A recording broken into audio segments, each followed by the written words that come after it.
안녕하세요. 얼마 전에 너무나도 마음이 무겁고 제 인생 전체를 돌아본 일이 생겨서 이렇게 용기를 내어 사연을 적어보게 되었습니다.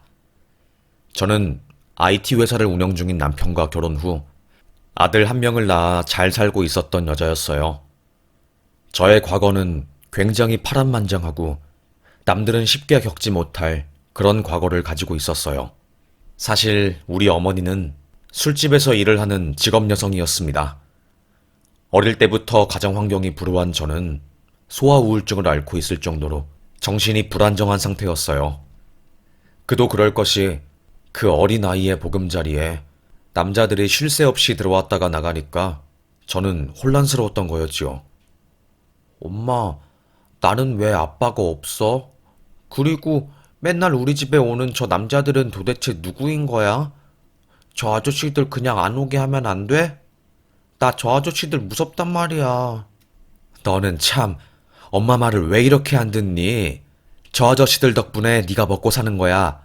네가 지금 입는 옷이랑 이런저런 것들 모두 저 아저씨들 덕분에 가능한 거라고. 그리고 제발 좀 엄마한테 찡찡대지 마. 엄마는 늘 저에게 소리를 지르셨죠. 그럴 때마다 저는 너무나도 무서웠습니다. 저희 집에는 피아노 의자가 있었어요. 항상 엄마가 소리를 지르고 술에 취해서 몸을 가누지 못하고 휘청거릴 때 저는 그 의자 밑에 숨어 있었습니다.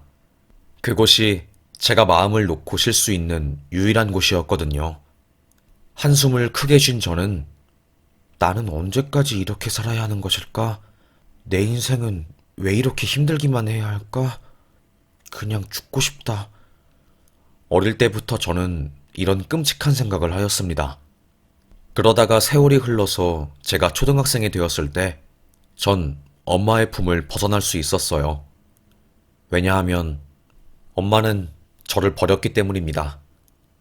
네 존재가 엄마의 앞길을 막는 것 같아. 미안하다. 그런데 엄마도 살아야 할 것 같아. 엄마도 숨 좀 쉬고 살자. 엄마는 저의 손을 잡고 유치원 같은 곳에 저를 데리고 갔고, 저는 영문도 모른 채 그곳으로 끌려갔어요. 직감적으로 내가 버려진다는 사실을 깨달은 저는 엄마, 제발 나 버리고 가지 마. 왜, 왜, 내가 잘할게. 미안해. 반찬 투정도 안 하고 집에 아저씨들 와도 가만히 있을게. 싫다는 말 절대로 안 할게. 나 두고 가지 마. 엄마는 저의 말을 듣지 않았습니다. 그렇게 그날 저는 버려졌고 세상에 존재하는 수많은 고아 중에 한 고아가 돼버린 겁니다. 얼굴이 이쁘장하고 피부가 하얀 저에게 접근하는 나쁜 사람들은 그곳에서 수없이 많았어요. 거기 있던 중학생 오빠들이 제 손을 잡고 머리를 쓰다듬고 나쁜 짓을 하려고 할 때 저는 살기 위해서 원장님한테 말했어요. 원장님, 사람들이 저를 괴롭혀요. 저 여기서 그냥 나가서 살면 안 돼요? 제발요, 원장님. 저 잠자리에 가는 게 너무나도 무서워요. 저는 그나마 믿을 수 있는 원장님이었던 분께 도움의 손길을 요청했지만 무참하게 무시되었어요. 왜냐하면 그 원장님은 저를 괴롭히고 불순한 의도로 바라보는 오빠들보다 더 이상한 사람이었기 때문이었지요. 원장님은 아이들을 사랑해서 보육원 일을 하는 게 아니라 국가에서 나오는 보조금과 각종 시민단체와 개인이 제공하는 후원금을 중간에서 가로채기 위해서 그런 일을 하는 거였습니다. 저는 속절없이 보호받지 못하는 낙동강 오리 아래 신세가 되었지요. 어릴 때부터 저는 늘 꿈을 꿨어요. 꿈속에서 미친 듯이 누군가에게 쫓기는 듯한 꿈이요. 자고 일어나면 식은땀을 뻘뻘 흘린 채 땀을 쓸어내는 저는 깨어난 현실이 보육원이라는 것에 매일 좌절을 했어요. 그래서 보육원 탈출이 저의 1순위였습니다. 시간이 흘러서 고등학생이 된 저는 한 가지 제안을 받게 되었어요. 네가 이제 선택을 할 수 있는 고등학생이 되었어. 한 가지는 국가 지원을 받고 이 보육원에 나가서 고시원 같은 곳에서 사는 것과 또 한 가지는 여기에 남는 거야. 저는 말이 끝나기 무섭게 저는 나가서 살래요. 그게 저한테 맞을 것 같아요. 무조건 나가겠습니다. 국가에서 지원되는 돈이 얼마이든 간에 나가서 살고 싶어요. 저는 결심했습니다. 당장 이곳을 나가서 이 지옥 같은 곳에서 탈출하리라고요. 그렇게 저는 500만 원 남짓한 돈을 가지고 서울로 올라가게 되었고, 고등학교에 진학하자마자 돈을 벌어야 했기 때문에 자퇴를 했어요. 선생님은 너 고졸로 살면 사람들이 얼마나 무시하고 차별하는지 아니? 그렇게 살면 안 그래도 시궁창 인생 더 시궁창 된단다? 저에게 상처를 주는 막말하는 선생님에게 당신이 내 삶을 살아보기나 했어? 나는 남들 시선보다 먹고 사는 게 더 중요한 사람이야. 욕하고 싶었습니다. 하지만 저는 초라한 학생일 뿐이었고 아무 말도 하지 못한 채 빨리 자퇴 신청서에 사인을 해달라고만 말할 뿐이었지요. 선생님은 저를 사회 부적응자의 눈빛으로 무시하며 바라보았고 저는 그런 시선들이 너무 힘들었습니다. 그래도 자퇴를 한 저는 일을 하기 시작했어요. 그러다가 한 피팅 모델 일을 제의받았고 그곳에서 저는 끔찍한 일을 겪고 말았지요. 일반적인 피팅 모델이 아니라 성인 전용 피팅 모델이었던 겁니다. 탈출하고 싶어도 제가 탈출하지 못하게 밖에서 문을 막고 있었어요.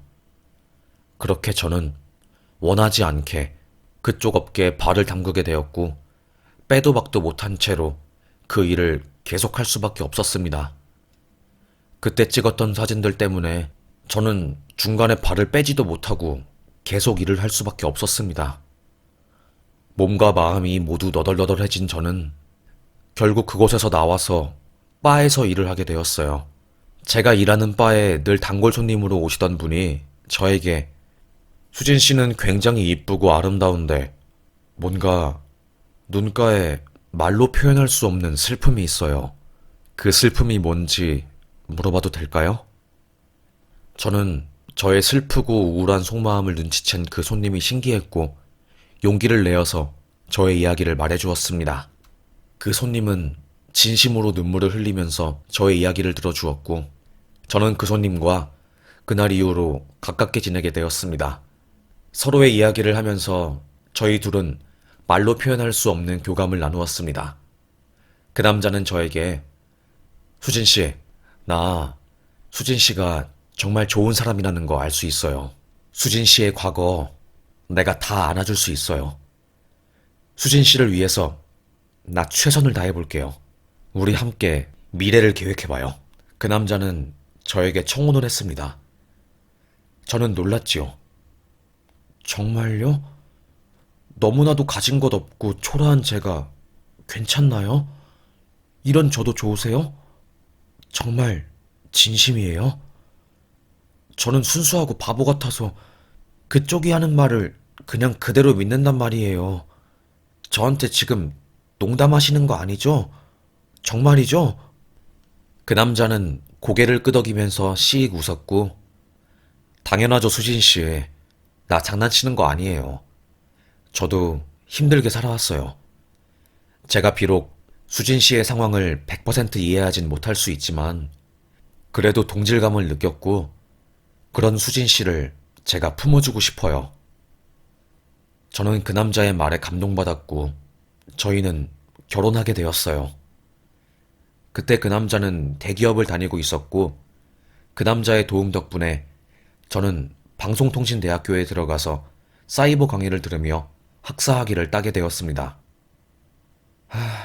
이게 사람 사는 거구나. 진짜 마음이 안정되고 이제 나도 나의 편이 생겼다는 게 너무나도 행복하다. 저는 저를 믿어준 남편에게 저 또한 믿음을 주기 위해서 정말 최선을 다해서 공부했어요. 그렇다 보니까 저는 매사 열심히 살았습니다. 학사학위를 딴 저는 조금 욕심을 내서 학사 편입을 하게 되었고 학교를 다니면서 남편을 뒷바라지했어요. 그 무렵 남편은 회사 창업을 하게 되었습니다. 퇴사를 한 거고 거의 4년 동안은 저희 부부 김치만 먹으면서 살 정도로 무척이나 고생하면서 버텼어요. 남편이 중간에 IT 사업을 하다가 사기를 당해서 그간 모은 돈을 한 번에 날리기도 했고 투자처가 투자금을 빼내는 바람에 엄청나게 큰 위기를 겪기도 했지요. 그럴 때마다 저는 남편을 믿었고 학교 끝나고 알바를 하면서까지 남편의 뒷바라지를 했습니다. 그렇게 버티다 보니 남편은 결국 성공하게 되었고 저는 그런 남편이 너무나도 멋있었어요. 저희 부부는 어느 정도 경제적 안정을 되찾을 수 있게 되었고 그게 저에게 큰 행복을 가져다 주었어요. 마음이 안정이 되고 경제적으로도 편안해지니까 전 그때부터 아이를 가지기 위해서 부단히 노력했습니다. 그 결실로 눈에 넣어도 안 아플 아들을 출산하게 되었고 저는 너무나도 소중한 아들을 가지게 되어서 학교 졸업 후 아이를 돌보는 일에 무척이나 열중했습니다. 정말 정말 행복하더라고요. 그런데 문제는 제가 오냐오냐 키운 게 독이 되었던 것인지 커가는 아들은 점점 학교에서 문제를 일으키게 되었습니다. 하루는 선생님이 전화가 왔어요. 어머님, 현수가 학교에서 애들을 위협해서 다른 학부모님들에게 항의가 많이 와요. 저도 현수가 나쁜 아이가 아니란 것을 잘 알지만 그래도 어머님께 이 이야기를 꼭 말씀드려야 할 것 같아서 이렇게 연락드려요. 아무래도 현수가 다른 아이들이랑 사이좋게 지내는 게 중요하니까요. 저에게 그 소식은 청천벽력과도 같았어요. 제 아들이 저도 모르게 학교에서 깡패처럼 일진처럼 행동했던 겁니다. 그 어린아이가요. 요즘 아이들이 알 거 다 알고 어른보다 영악하다고들 말하잖아요. 제 아들이 그런 아이였던 거였어요. 너무나 큰 충격을 받은 저는 바로 아들에게 너 학교에서 애들 괴롭히니? 엄마가 말했지. 친구들 차별하거나 괴롭히면 절대로 안 된다고. 나 안 그랬어. 나 애들 괴롭힌 적 없거든. 그게 무슨 소리야. 좀 어이없어 진짜. 나 아니라고. 아이는 발뺌을 했지요. 하지만 이미 선생님으로부터 모든 이야기를 들은 저는 아들의 말을 믿을 수 없었습니다. 학교에 가서 아들의 학교 생활을 알게 된 저는 충격의 도가니였습니다. 어머님, 현수가 아이들을 임대 아파트 사는 애랑 좋은 아파트, 브랜드 아파트 사는 애들이랑 분리를 해서 차별하고 있어요. 저희 반에는 임대 아파트 사는 아이가 한 명 있는데 현수가 그 아이를 지독하게 괴롭히거든요. 그래서 그 아이가 굉장히 힘들어했고 학교 나오는 것도 고통스러워 하더라고요. 저는 현수가 나쁜 아이가 아니란 것을 알지만 그래도 어릴 때 친구들을 괴롭히고 그런 버릇을 고쳐야 하는 게 맞다고 생각합니다. 이런 현수의 태도가 지속된다면 저희도 어쩔 수 없이 현수에게 처벌을 내리거나 벌점을 부여하거나 심하면 강제 전학을 시켜야 할 것 같습니다. 제가 고아로 살면서 사람들에게 차별당한 서름 때문에 지금도 악몽을 꾸는데 내 아들이, 내 배 아파서 낳은 아들이 내가 세상에서 가장 싫어하는 짓을 하면서 사람들에게 상처를 준다는 사실을 믿기 힘들었어요. 그리고 그날 집에 가서 너무나도 눈물을 많이 흘렸습니다. 남편에게 이 사실을 말하니까 남편은 화를 참지 못했어요. 현수가 그랬다고? 담임 선생님께서 연락이 왔다고? 아니, 현수 얘가 정말 미쳤구나. 내가 현수를 너무 풀어주면서 키운 탓이야. 세상에, 어떤 아이보다 더 영악하게 아이들을 괴롭힌 게 내 아들이라니.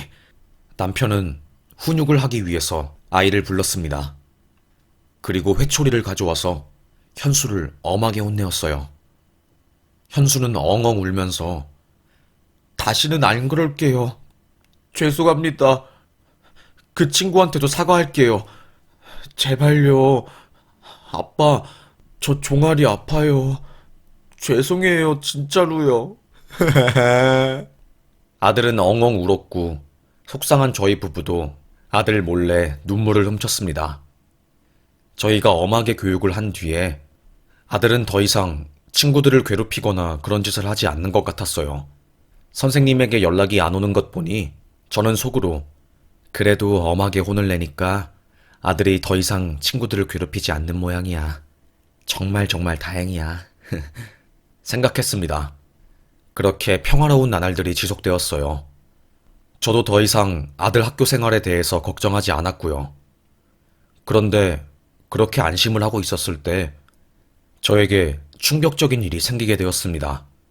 뒤통수가 너무나도 얼얼하고 아직도 너무나도 마음이 아픈 일이었어요.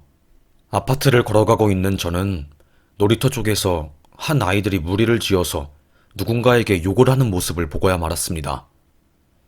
야, 이 거지놈아, 니는 왜 엄마 아빠 없냐? 니는 왜 거지처럼 맨날 옷도 똑같은 거 입고 씻지도 않고 냄새 풍기냐고, 찐따놈아.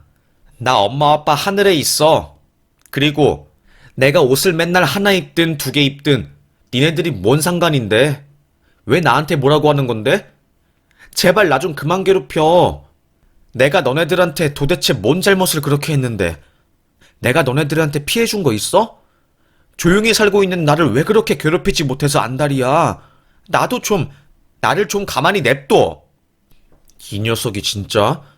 너 우리가 가만히 있으니까 만만하냐? 어? 어디 한번 비 오는 날에 먼지 날리도록 개패듯이 패줄까? 키도 작고 땅꼬마같이 생긴 놈 주제에 네 주제에 어디서 나한테 큰 소리 쳐? 우리 아빠는 IT 기업 운영해서 엄청 부자에다가 돈도 많아. 그런데 네가 뭔데 나한테 소리를 치냐고. 어딘가 익숙한 목소리였습니다. 순식간에 애들은 둥글게 한 아이를 둘러싸아서 발길질을 했고 저는 놀라서 거기 있는 경비 아저씨에게 말했습니다. 어머, 저놈들 빨리 말려야 하는 거 아니에요? 어머, 저것들이 미쳤나? 요즘 애들이 왜 이러는 거야? 저의 항의에 경비 아저씨는 몸을 움직여서 바로 그 놀이터에 막 달려갔고 애들을 말렸어요. 니네들 지금 뭐 하는 거니? 미친 거야? 이것들이 진짜 정신이 나갔나? 너네, 너 현수 아니니? 현수 네 녀석이! 갑자기 경비 아저씨 입에서 제 아들 이름이 나왔고 화들짝 놀란 저는 그곳을 향해 달려갔습니다. 아니나 다를까 제 아들이 그곳에서 주도적으로 임대 아파트에 사는 애를 괴롭히고 있었고 저는 무척이나 충격이 컸어요. 아들이 누군가를 그렇게 괴롭히고 있다는 사실 자체를 믿기 힘들었죠. 김현수, 너 미쳤어? 미치겠다. 너 왜 이렇게 엄마 속을 터지게 만들어? 엄마가 친구들 괴롭히지 말라고 했지? 제가 소리를 치자 주변에 있는 애들은 으악거리면서 도망을 갔고 놀이터에는 저와 현수 그리고 임대 아파트에 사는 아이만 남았습니다. 경비 아저씨는 넘어진 임대 아파트 아이를 일으켜 세우면서 엉덩이를 털털 털어주고 있었고요. 미안하다. 정말 미안해. 아줌마가 아이를 잘못 키워서 이렇게 너한테 힘든 시련을 주게 한 것 같아. 정말 미안하다. 아줌마가 책임지고 네 마음의 상처가 다 나을 때까지 너에게 사죄할게. 빨리 무릎 꿇어, 김현수. 네가 한 아이의 마음에 상처를 냈으니 그에 대한 대가를 치러야 할 거야. 무슨 말인지 알겠어? 내가 왜? 쟤는 나보다 가난하고 못 살고 임대 아파트 살잖아. 우리 아빠는 잘 나가고 회장님에다가 사장님이잖아. 그러니까 내가 쟤 무시해도 되잖아. 왜 쟤만 아끼고 나는 뭐라고 하는데?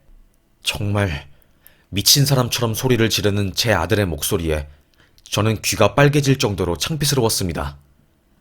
정말로 쥐구멍이 있다면 숨고 싶은 심정이었어요. 저는 경황도 없이 제 아들의 손을 잡고 질질 끌어서 집으로 왔습니다. 너 미쳤어? 엄마가 그렇게 가르쳤어? 엄마도 고아로 자랐고 처음부터 지금처럼 여유가 있었던 게 아니야. 지금 네 아빠랑 죽기 살기로 버티면서 사업 키운 거고 그래서 지금의 경제적 안정을 꾸린 거야. 무슨 말인지 알겠니, 아들? 왜 이렇게 엄마 속을 썩게 만드는 거야?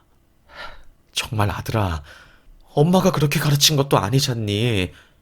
왜 그러는 거야, 정말로, 아들?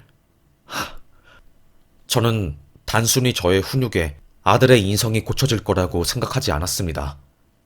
제 아들에게 괴롭힘 당한 아이를 지키는 게 제 아들보다 우선이었고, 저는 아들을 학교에서 나와 대안학교를 다니게 했어요. 너라는 존재 때문에 학교에서 수많은 아이들이 공포에 떨고 힘들어했어. 네가 이런 상황을 만든 거니까 불평불만하지 말고 끝까지 책임져. 무슨 말인지 잘 알겠니? 저는 아들을 호되게 혼을 내면서 전학을 보냈어요. 그리고 저는 뒤늦게 아들에게 괴롭힘 당한 그 임대 아파트 아이를 수소문해서 찾아갔습니다. 작고 허름한 곳에서 사는 그 아이는 부모님 없이 할머니, 할아버지와 함께 살았어요. 할머니, 할아버지는 몸이 아픈 기초생활 수급자셨고, 기초생활 수급자라서 나오는 돈들도 다 약값으로 들어간 거였어요. 그래서 그 아이는 돈이 없어서 옷을 사지도 못했고, 수도세도 밀려서 매일 찬물로 머리 감고, 씻는 게 불가능해서 씻지도 못한 거였어요. 눈물이 났지요. 이렇게 힘들게 사는 아이를 내 아들이 괴롭혔다니, 마음에 상처를 주었다니, 너무나도 마음이 아팠습니다. 거짓말이라고 외치고 싶었어요. 이게 현실이라는 게 받아들이기 힘들 정도로 저에게는 큰 고통이었습니다. 닭똥 같은 눈물을 흘리면서 아줌마가 미안하다. 아줌마가 정말 미안해. 죄송합니다, 할머니. 정말 죄송합니다. 저는 사죄를 했어요. 그 아이는 고개를 푹 숙인 채 저는 괜찮아요. 말할 뿐이었습니다. 그 아이는 참 착한 아이였어요. 그래서 저에게 화를 내거나 신경질을 낸 적도 없었던 거죠. 미안했습니다. 아줌마가 무릎 꿇고 이렇게 사죄할게. 우리 아들이 너무 기고만장했던 것 같아. 아줌마가 아들을 잘못 키웠어. 그래서 많은 아이들에게 상처를 주는 못된 아이로 키우게 된 것 같아. 이름이 뭐라고 했니? 하늘이라고 했니? 하늘이, 한 번만 아줌마에게 기회를 줄 수 있을까? 하늘이는 머뭇거리다가 조심스럽게 네 라고 대답을 하였고, 저는 은은한 미소를 지으면서 하늘이의 손을 꼭 잡았어요. 그리고 속으로 결심했지요. 반드시 하늘이의 인생을 책임지겠다고요. 제 눈에 비친 하늘이의 모습에서 어릴 적 힘들고 고독했던 제가 보였습니다. 그날 저는 집에 가서 아들 앞에서 말했습니다. 펑펑 울면서요. 제가 엄마에게 버려졌던 이야기, 고아원에서 아이들에게 괴롭힘 당하고 매일 돌팔매질 당하듯이 고통스러운 나날들을 보냈던 순간들을요. 그러자 아들은 자기가 어떤 짓을 벌인지 깨달았고, 그날 무릎을 꿇고 저와 애 아빠에게 사죄했어요. 네가 괴롭힌 아이는 하늘이지 우리가 아니다. 하늘이 앞에서 진정으로 사과하거라. 제 아들은 그날 비가 펑펑 오는 날이었는데 우산도 쓰지 않고 미친 듯이 하늘이의 집으로 달려갔어요. 그리고는 무릎을 꿇고 하늘아 미안해. 내가 너를 만만하게 보고 고통스럽게 한 것 같아. 죽을 죄를 지었어. 내가 널 죽을 만큼 힘들게 한 만큼 나도 죽을 힘을 다해서 너에게 마음의 빚을 갚을게. 착한 하늘이는 알겠다며 제 아들의 사과를 받아주었습니다. 그렇게 둘은 그 이후로 둘도 없는 단짝이 되었어요. 저는 하늘이의 할머니 할아버지에게 하늘이 몰래 돈을 드렸습니다. 힘들게 사는 하늘이가 조금이라도 편하게 좋은 조건으로 교육을 받았으면 하는 마음에서요. 하늘이는 그 덕에 매일 같은 옷을 입지 않아도 되었고 따뜻한 물에서 샤워를 할 수 있게 되었어요. 그리고 제 아들이랑은 언제 그랬냐는 듯이 정말 매일 둘이 붙어 다녔고 동네 학생들도 신기할 정도로 쟤네들 친하게 지낸다고 말했습니다. 하늘이가 착한 덕에 제 아들이 용서받았던 거죠. 하루는 하늘이와 목욕탕을 갔다 온 아들이 저에게 놀란 눈을 하면서 말하더군요. 엄마, 하늘이랑 오늘 목욕탕 갔는데 되게 놀랐다? 왜? 놀랄 일이 뭐가 있니? 아니, 하늘이 등에 엄청 큰 화상 자국이 있어. 옛날에 하늘이가 살던 집에서 불이 났대. 그래서 부모님을 모두 잃고 하늘이만 산 거래. 그때 집에서 누워있던 하늘이 등에 천장에서 떨어진 불덩이가 붙은 거고 그때 상처가 생긴 건가 봐. 저도 얼핏 하늘이 옷을 사준다고 백화점에 데려갔을 때 등 쪽 상처를 보았는데 그런 이유로 생긴진 몰랐었어요. 하늘이가 또 한 번 안타까웠습니다. 그렇게 세월이 흘러서 하늘이는 소방관이 되었고 제 아들은 경호학과에 들어가게 되었어요. 저희 부부는 IT 사업을 접고 강릉에 귀농을 해서 한가롭고 여유로운 전원 생활을 즐겼죠. 제 아들과 하늘이는 서울에서 둘이 룸메 생활을 하면서 돈독한 우정을 지키고 있었습니다. 그런데 그때 갑자기 제 아들에게서 전화가 온 거예요. 얘가 무뚝뚝해서 부모한테 전화하는 애는 아니었거든요. 엄마, 나 하늘이한테 간이식 해줄 거야. 뭐? 그게 갑자기 무슨 뜬금없는 소리니? 간이식이라니. 아니, 그게 뭔 소리야, 갑작스럽게. 알고 보니 하늘이는 갑작스럽게 간암 판정을 받은 거였어요. 들어보니까 B형 바이러스에 감염이 되어서 간암 판정을 받은 듯 했어요. 둘이 형제처럼 지냈는데 갑작스러운 하늘이의 간암 판정. 시한부 인생의 시작은 제 아들에게 감당하기 힘든 슬픔을 안겨준 거죠. 아들아, 부모된 입장으로 아들이 친구에게 간을 이식해준다는 것을 허락하는 사람은 아무도 없을 거라고 생각한다. 하지만 엄마는 하늘이와 너의 관계를 아니까, 그러니까 뭐라고 반대를 못하겠다. 네가 하늘이에게 진 마음의 빚을 갚고 싶다면, 그리고 후회하지 않을 자신이 있다면 너의 선택에 책임을 지고 결정해라. 아들은 제 말이 끝나기 무섭게 엄마 저요. 항상 컨디션이 안 좋은 날에는 제가 놀이터에서 하늘이를 패고 힘들게 했던 때가 떠올라요. 식은땀을 흘리면서 깨어나면 슬퍼하고 죄책감에 시달리는 저를 안아주고 위로해주는 게 하늘이에요. 얼마나 힘들고 아팠을지 감히 상상도 안 되는데 착하고 너그러운 하늘이는 가해자인 저를 품어줬잖아요. 세상에 그렇게 착한 애가 어디 있어요. 저요. 꼭 간이직 해줘서 하늘이를 살리고 싶어요. 그게 제 사명이라 생각해요. 아들은 하늘이에게 죄책감을 많이 느끼고 있었고 저는 그런 아들의 결정을 존중하기로 했습니다.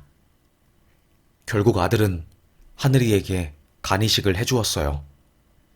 수술은 무사히 끝났고 경호 일을 하는 덕에 몸이 튼튼하고 건강한 제 아들은 빠르게 회복하였습니다. 하늘이도 다행히 제 아들 덕분에 목숨을 건질 수 있었고요. 야, 현수야, 진짜 고맙다. 네 덕분에 내가 산 거야. 우리가 이렇게 돈독한 사이가 될 줄 어떻게 알았겠니? 난 네가 너무너무 고맙다. 내가 언젠간 너에게 받은 이 마음 갚을게. 야, 이 녀석아, 갚긴 뭘 갚아. 내가 너한테 더 갚아야 하는데 못되고 영악한 나를 용서해주고 나와 친구해준 너를 내가 어떻게 잊겠니? 그 마음을 어떻게 무시할 수 있겠니? 까먹을 수 있겠니? 난 너 때문에 숨 쉬는 거야. 이제부터 너는 진짜 건강만 해라. 다른 생각은 하지 말고 너도 그렇고 나도 그렇고 우리 서로는 건강만 하면 인생 성공한 거야. 둘은 깊은 우정을 나누는 말들을 했습니다. 하늘이는 몸을 회복한 뒤에 다시 일상생활에 복귀하게 되었습니다. 그리고 딱 8개월 뒤 뉴스에 나온 화재 사고의 주인공이 제 아들과 하늘이가 되었죠. 하늘이와 제 아들은 같은 자취방에서 살고 있었고 돈이 없어서 허름한 곳에서 살고 있었어요. 20대 애들이 돈이 많으면 얼마나 많겠어요. 저는 허름한 곳에서 사는 애들이 걱정되어서 보증금을 보태준다고 했지만 한사코 거절을 하더라고요. 엄마 됐다고. 우리 이거면 충분하고 손 벌리지 않고 살고 싶다고 하면서요. 저는 그런 아이들의 의견을 존중해 주었습니다. 그런데 저는 사무치게 후회했어요. 그때 내가 보증금을 좀 못해줘서 좋은 집에 살게 만들 걸. 내가 왜 그랬지? 아이고 바보야, 이 바보야. 갑작스럽게 애 아빠에게 전화가 걸려왔어요. 당신 당장 애 자취방으로 올라와봐. 지금 화재가 크게 났어. 빨리. 저는 집에서 잠을 자고 있다가 남편의 다급한 전화에 화들짝 놀랐습니다. 당신 그게 무슨 소리야? 갑자기 화재가 났다니. 저는 버선발로 막 달려갔어요. 그렇게 수십 분을 쩔쩔매며 도착한 아들의 자취방은 까만 색깔 화염이 활활 타오르고 있었고 십수대의 소방차가 도착해서 그 근처를 둘러싸고 있었습니다. 아니, 이게 어떻게 된 일이에요? 지하에서 노후된 보일러 쪽에 불이 붙은 것 같은데 연기가 위로 올라가면서 순식간에 불이 붙은 모양이에요. 진화가 힘들고 안에 사람들이 있는데 창문을 깨면 바로 산소가 들어가서 건물 자체가 폭파될 위험이 있습니다. 손이 덜덜덜 떨린 저는 우리 아들 하늘이랑 현수는 어떻게 되었나요? 라고 물었지만 사람들도 상황을 잘 모르는 상태였어요. 워낙에 아수라장이었고 한순간에 붙은 불은 옆에 있던 빌라까지 번지기 일보 직전이라서 말이 아니었거든요. 애아빠가 여보, 어떻게 하면 좋아? 방금 하늘이가 건물 안으로 들어갔대. 뭐?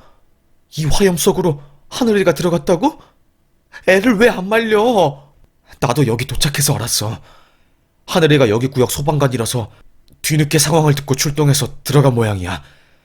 상황 지휘관이 지금 들어가면 다 죽는다고 했는데 하늘이가 현수 살린다고 들어갔다고 해. 지금 들어간 지 벌써 10분인데 버틸 수 있을지 모르겠어.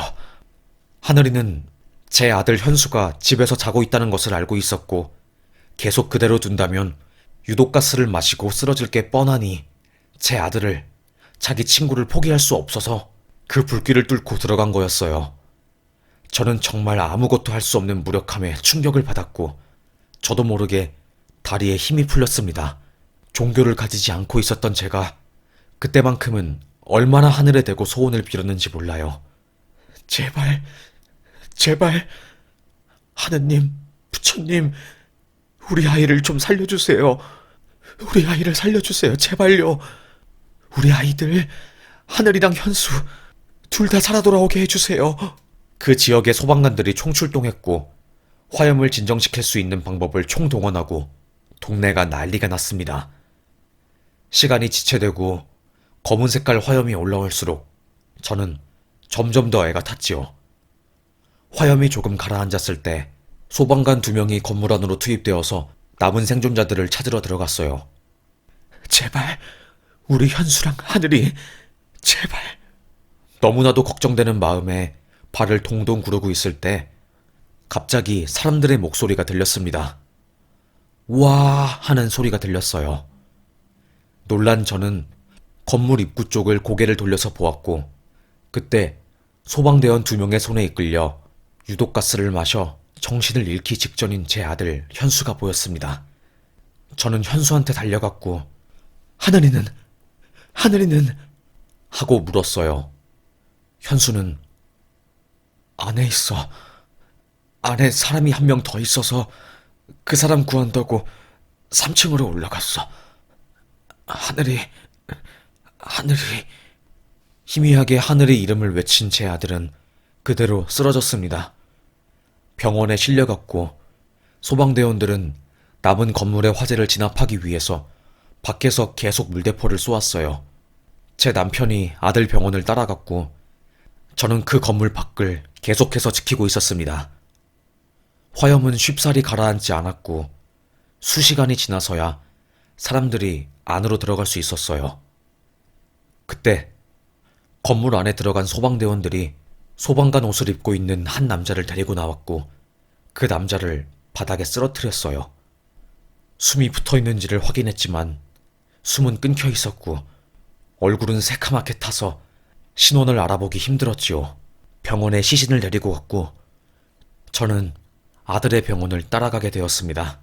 병원에서 소방대원의 사망신고를 하기 위해서 옷을 벗기고 처리를 하는 그 순간 저는 소방대원의 등 뒤를 보게 되었고 그 등 뒤에 울퉁불퉁 올라와 있는 화상중토를 본 순간 엉엉 울었습니다. 하늘이는 제 아들을 구하다가 결국 불길이 활활 타오르는 건물을 탈출하지 못했고 싸늘한 시신으로 돌아온 거였어요.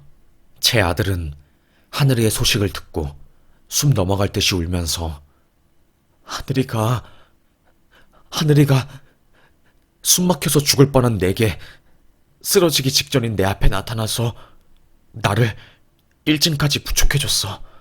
나는 하늘이한테 너도 나가야 한다고 했는데 하늘이는 소방관 소임을 다해야 한다고 하면서 건물 위를 올라갔거든.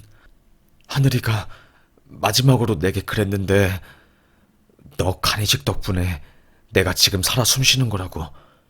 언젠간 너에게 이 은혜를 갚고 싶었는데 지금 나도 너 목숨 구해준 거니까 마음이 편하다고 그렇게 말했는데 결국 하늘이가 돌아오지 못했다니. 엄마, 아빠, 나 어떻게 해? 하늘이한테 미안해서 어떻게 해? 저희 가족은 눈물바다가 되었어요. 그렇게 하늘이는 제 아들과 다른 사람들을 구하고 자신의 목숨을 바치게 되었고, 그날 장례식장에서는 하늘이에게 도움을 받은 생존자들의 가족들과 묵념을 하기 위해서 달려온 소방관들로 가득 찼습니다. 그리고 입관식 날 깨끗하게 염을 마치고 편안한 미소로 누워있는 하늘이의 얼굴에 전 입맞춤을 하면서 하늘아, 미안해. 고마워. 아줌마가 하늘이 목숨까지 열심히 살게. 정말 고맙다. 하늘이는 자기에게 간이식을 해준 제 아들을 구하다가 그렇게 하늘나라에 갔어요. 어쩌면 화염이 활활 불타오르고 모두가 말리는 그 상황에서 건물 속으로 들어간 것 자체가 목숨을 버리는 것을 각오하고 간 것 같아요. 제 아들은 하늘이를 위해서 살겠다고 다짐을 하였고, 그렇게 발인을 끝내고 저희는 부모가 없는 하늘이를 위해서 대신 가족 선산에 하늘이를 묻어주었습니다. 그리고 제 아들은 하늘이처럼 살겠다고 하늘이가 자기에게 건네준 목숨을 다시 한번 내리사랑으로 보답하겠다고 하면서 경호 1에서 소방관으로 직업을 바꾸었습니다. 지금까지 저의 아들은 하늘이의 이름으로 수익의 일부를 기부하고 사람들을 살리는 직업을 가지고 있네요. 악연으로 시작된 저의 아들과 하늘이 지금은 그 누구도 말릴 수 없는 필연이 되었습니다. 인생이란 이런 건가 봐요. 저도 제 품에, 제 마음에 하늘이라는 이름을 평생 간직하면서 살렵니다. 제 이야기 들어주셔서 감사합니다.